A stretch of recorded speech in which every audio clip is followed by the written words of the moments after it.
여러분 반갑습니다. 다독이는 방카입니다. 오늘은 독일에 대한 이야기를 한번 준비를 해봤습니다. 네 번째는 워라밸에 관한 이야기인데요. 물론 저는 여기에서 일을 하지 않기 때문에 제가 뭐 독일 회사의 환경에 대해서 말씀을 드리기는 어렵지만 기본적으로는 사람들이 오후 4시에 퇴근을 합니다. 그래서 러시아어가 보통 4시예요. 처음에 이걸 보고 얼마나 제가 충격을 받았는지. 그리고 일요일은 모든 사람들이 다 쉬어야 한다고 생각하기 때문에 모든 마트들이 그리고 뭐 백화점이나 가게들이 다 문을 닫습니다. 이것도 처음에는 문화 충격이었어요. 지금은 적응이 되어서 그냥 일요일에 문을 닫는 게 너무나 당연하게 느껴지는데 처음에 왔을 때는 일요일에 문을 닫는 게 정말 어색했어요. 근데 이런 거 일요일에 문을 닫는 것만 봐도 느껴지시겠지만은 노동을 존귀하게 여기고 또 휴식 역시도 굉장히 중요하게 생각합니다. 그래서 퇴근도 빠르고 토일은 확실히 쉬고 뭐 주말에 일 때문에 연락하는 거 있을 수 없는 일이죠. 퇴근하고 일 때문에 연락하는 것도 거의 있을 수 없는 일이라고 보여지고요. 물론 뭐 일부에 한해서는 여기도 워커홀릭이 존재하긴 하겠죠. 그리고 휴가도 길게 갑니다. 보통 이제 막 여름 휴가 가면은 2주, 3주씩 가는 거는 당연하다고 생각을 합니다. 이런 부분들은 굉장히 좋죠. 우리가 흔히 말하는 워라밸이 잘 만들어져 있는데 이제 돈을 생각하면은 조금 부족할 수는 있어요. 그러니까 수익의 거의 40%를 세금으로 내야 되기 때문에 여기서 막 갑자기 엄청난 벼락부자가 되거나 아니면은 진짜 우리 흔히 말하는 아메리칸 드림처럼 그런 엄청나게 성공을 거두거나 하는 거는 쉽지 않아요. 우선은 내가 버는 돈의 40%를 세금으로 가져가니까. 물론 이제 이게 나중에 노후는 보장이 되겠죠. 근데 내가 죽을 때까지 이 나라에 과연 살까? 여기에 대해서 또 의문을 제기해 본다면은 그 세금 내는 게 좀 아깝게 느껴질 수는 있습니다. 물론 이런 세금을 내는 것으로 인해서 뭐 아이가 있을 경우에는 킨더겔트라고 해서 뭐 육아 그 양육 수당이라든지 이런 게 이제 한국보다는 좀 많기는 해요.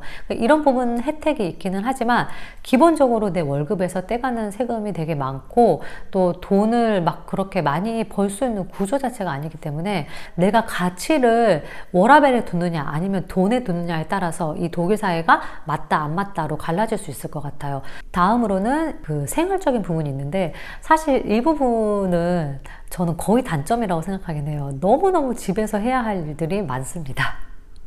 아까도 말씀드렸지만은 인건비가 많이 들기 때문에 대부분은 다 집에서 내 스스로 해결해야 돼요. 그래서 뭐 방충망 설치라든지 한국은 사실 방충망이 다 설치되어 있잖아요. 근데 여기는 그렇지가 않아요. 그래서 방충망 설치를 내가 한다든지 뭐 변기 같은 거 맡겼을 때 뚫는 거는 당연히 내가 해야 되는 거고요.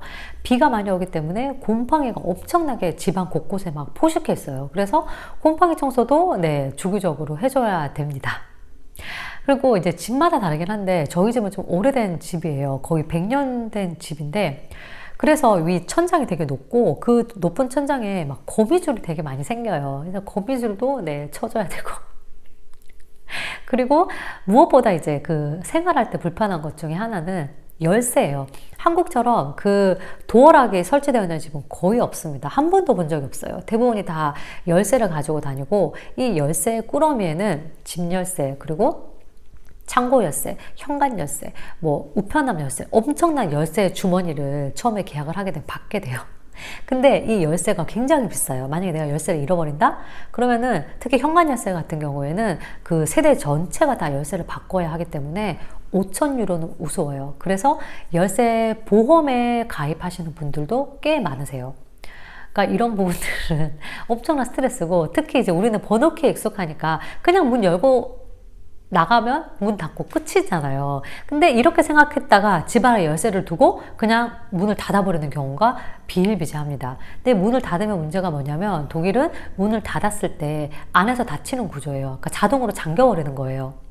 그러면은 열쇠공을 불러야 되는 거죠. 근데 이 열쇠공도 수리비가 인건비가 엄청나기 때문에 비쌉니다. 차라리 이 창문을 깨고 들어오는 게 더 쌀 수도 있어요. 실제로 그렇게 한 제 지인도 있었거든요. 그래서 이 열쇠에 대한 스트레스도 어마어마합니다. 대부분의 모든 것들이 다 독일에서는 약속에 의해서 진행됩니다. 물론 한국도 예약이 중요하긴 한데 독일은 거의 뭐 A부터 Z까지 모든 게 다 예약이에요. 특히 병원에 대한 스트레스가 너무 심각한데, 사실 우리는 이제 아프면은 바로바로 그냥 병원에 갈 수 있잖아요. 근데 여기는 제가 처음에 왔을 때 산부인과 예약을 초진을 잡는데 3개월이 걸렸어요. 그리고 안 받아주는 것도 많아요. 지금 우리 병원은 이미 환자가 미어 터지기 때문에 신규 환자를 받을 수 없어. 그래서 거절을 당한 경우도 굉장히 많았고요. 그 산부인과를 찾기까지가 너무나 힘든 거예요. 3개월을 기다려서 이제 갔어요. 갔는데 거기서도 또 기다려요. 내가 예약한 시간이 있었는데도 불구하고 거의 1시간 넘게 기다렸습니다. 치과도 한 3주 후에 예약이 잡혔어요. 그러니까 진짜 아플 때는 응급실을 가는 게 오히려 빠르고요. 뭐 어떤 지역, 우리 동네에 있는 병원을 막 내 집 드나든 듯이 가는 거는 쉽지가 않습니다. 그래서 특히 병원을 생각하면은 내가 진짜 여기에 오래 살면 안 되겠다. 나 혼자 여기서 아파서 죽으면 어떡하지? 이런 생각을 가끔 하게 됩니다. 정말 한국이 의료 선진국이라는 생각이 들고, 병원비도 물론 이제 보험에 커버되기는 합니다만 비쌉니다. 한국 생각하면은요. 게다가 약속을 또 중요하게 여기기 때문에 내가 만약에 병원이나 약속한 날짜에 가지 않잖아요. 그러면은 노쇼의 경우에는 그 벌금을 물어야 될 수도 있어요. 그만큼 약속이 굉장히 중요하고, 뭐 미용실도 비슷해요. 그렇게 미용실이 비싼데 예약을 하려고 하면은 이것도 대부분이 한 2, 3주 후에나 예약이 잡힙니다. 모든 건 다 예약을 해야 되고, 이제 예약을 태어민이라고 하는데 거의 뭐 태어민 지옥이라고 해도 과언이 아니에요. 그래서 예약하기 싫어서 집에서 머리를 자르고 웬만큼 아프면 뭐 참기도 하고 뭐 사람이 그렇게 됩니다.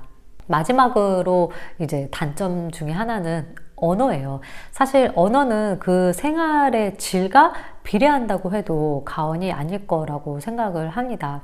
근데 영어는 그래도 우리가 뭐 잘하지는 못해도 사실 좀 익숙하잖아요. 한국에서도 많이 써왔고 또 어렸을 때부터 배웠고. 근데 저 같은 경우에는 독일어 진짜 구튼 딱 단케 이거밖에 모르고 왔거든요.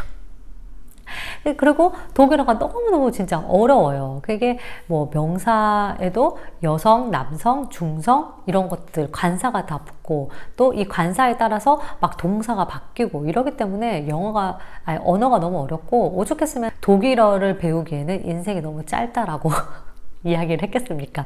진짜 어려운데, 어려운 것도 어려운 건데, 이 독일어를 못하는 외국인을 대하는 독일인의 자세 때문에 더 서러울 때도 많아요. 이거는 좀 지역에 따라서 다른데요.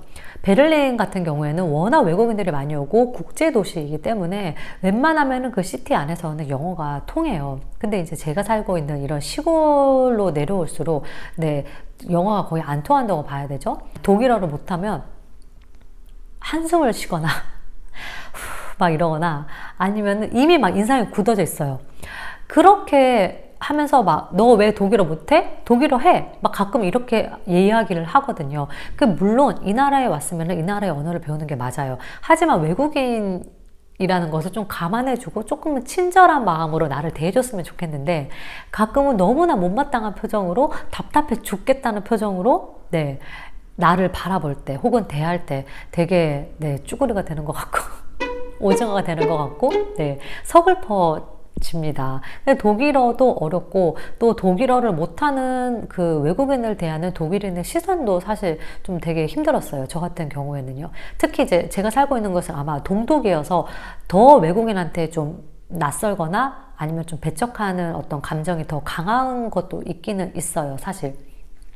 그렇긴 한데, 또 한편으로는 되게 친해지면은 되게 구수하고 푸근하고 또 그런 사람들이 또 독일 사람들이긴 하지만, 그 친해지기까지의 과정이 너무나 어렵고, 독일어를 아무리 막 한다고 해도 발음도 그렇고 막 유창하게 하기까지는 굉장히 많은 시간과 노력이 필요하기 때문에 정말 언어로 인해서 힘든 부분도 많습니다.